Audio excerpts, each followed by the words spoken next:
السلام عليكم ورحمة الله تعالى وبركاته. الزلف اللون مرحبا يسون في قناتكم مطبخ وتدابير مريم. معكم مريم. اليوم جبت لكم وصفة عاصمية تقليدية معروفة في الجزائر باسم الرشتة، ان شاء الله بمقادير مضبوطة وبلمستي الخاصة. تجربوها ان شاء الله وتنجحوا فيها. تبعوا فقط الطريقة.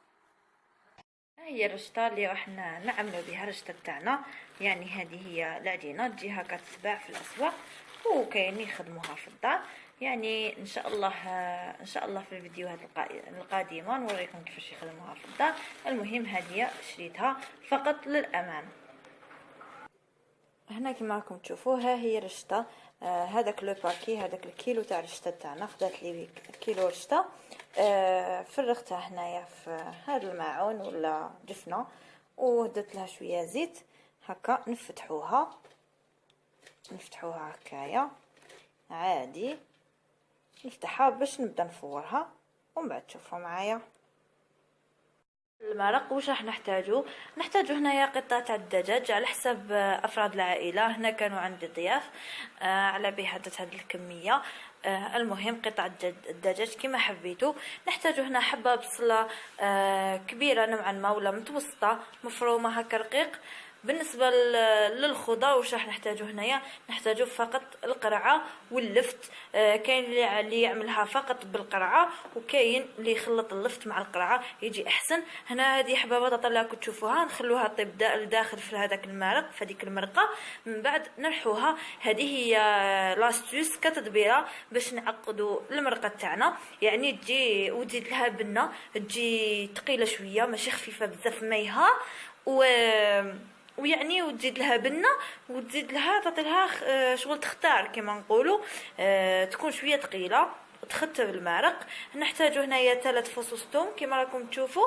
بالنسبه للتوابل نحتاجو هنايا عود تاع القرفه ضروري. هي الاصل تاع الرشته تكون بالقرعه ولا القرعه واللفت والقرفه فقط وفلفل اسود.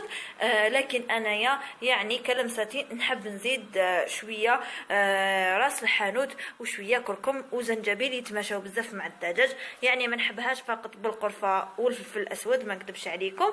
يعني ما كتروش شويه فقط. لكن نعاود ونقول باللي الرشته الاصليه غير بالقرفه وفلفل اسود ولا جينيرال موديو فلفل ابيض لانها مرقه بيضاء.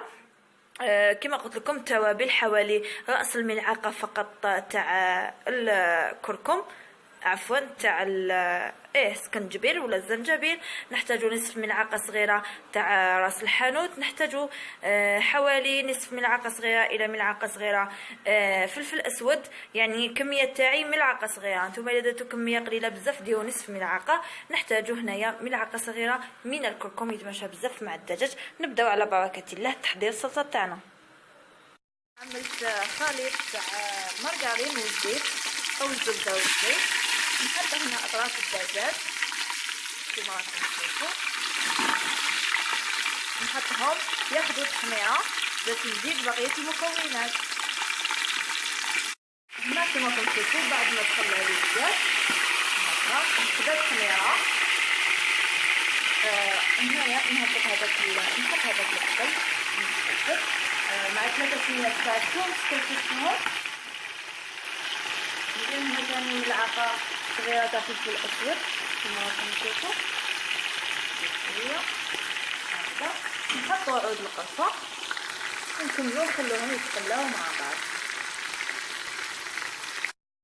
الحميصه نديروا كميه تاع الحميصه ولا الحمص كل واحد واش يقول له. هنايا ضروريه طبعا. هاد الحميصه عندي راهي يعني مبيته ليله من قبل وجاهزه. نحطها هنايا في القدر تاعنا عادي. بعد ما تقلى هذاك البصل هكذا نخلوها تزيد تقلى. يعني الرشته تحب تقلى كما راكم تشوفوا. خلوها تزيد تقلى هكا. الان نزيدو نضيفو التوابل كما قلت لكم. ملعقه صغيره تاع راس الحانوت حوالي راس تاع المغرفه ولا نصف ملعقه صغيره تاع سكنجبير. هكذا ما كثروش. هادوما اختياريه الحقيقه كما قلت لكم، كاين اللي يدير لها فقط القرفه وفلفل ابيض ولا اسود. هنايا نديرو كركم، انا ما نقدرش نديرها هكذاك الله اعلم، ما نحبش تكون بزاف بيضه. يعني اللمسه تاعي هنايا درت مكعب مرق الدجاج يزيد في البنه، واللي حاب دير غير ملح دير. الان نزيد نحرك هادوما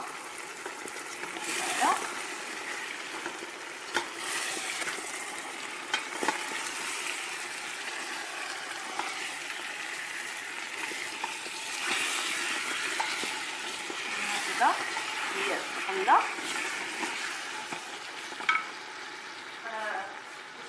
نومي هذيك حبه تاع البطاطا تقلى معاهم عادي وطيب معاهم. هذيك حبه تاع البطاطا كما قلت لكم راح نرفعها في الميكسور كي طيب باش تعقد لنا جوج لاصوص.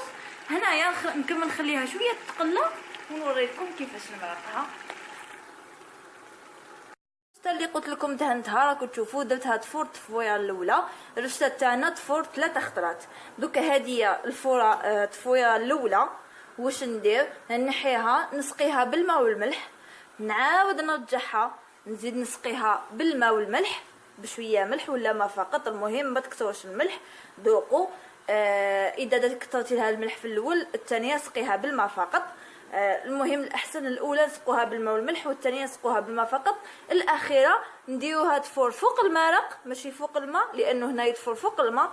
نديروها تفور فوق المرق ونسقوها بالمرق باش تجينا بنينه. تشوفوها معايا. هنايا جبت هاد شويه معدنوس ولا البقدونس راح نديرو هكا معها ربطه في الاخير نحيها وتقليه هكا. تشوفوا يتقلى معنا الدجاج هذاك مع التوابل. دوك شويه نمرقو بالماء الساخن. هاي لك هنا بعد ما شمختها بالماء والملح كما قلت لكم هكايا نخليها تشرب شويه، نعاود نديرها تفويره ثانيه، نزيد نسقيها بالماء، نزيد الاخيره نسقيها بالمرق، تفويره الثالثه نسقيها بالمرق. تاع المرق نوريها لكم هكا باش نختصر شويه الخطوات. ديك المريقه تاعنا واجده. درت هذيك الخضره من الطابت ورحيت هذيك البطاطا درتها لداخل.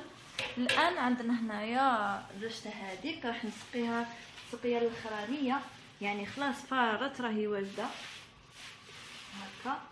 نسقيها السقيه الاخرانيه يعني تكون بالمرق كما راكم تشوفوا هكذا باش تجينا بنينه. هنا هذا وين نحيتها من الكسكاس راني سقيت فيها بالمرق وهي سخونه باش تشربها.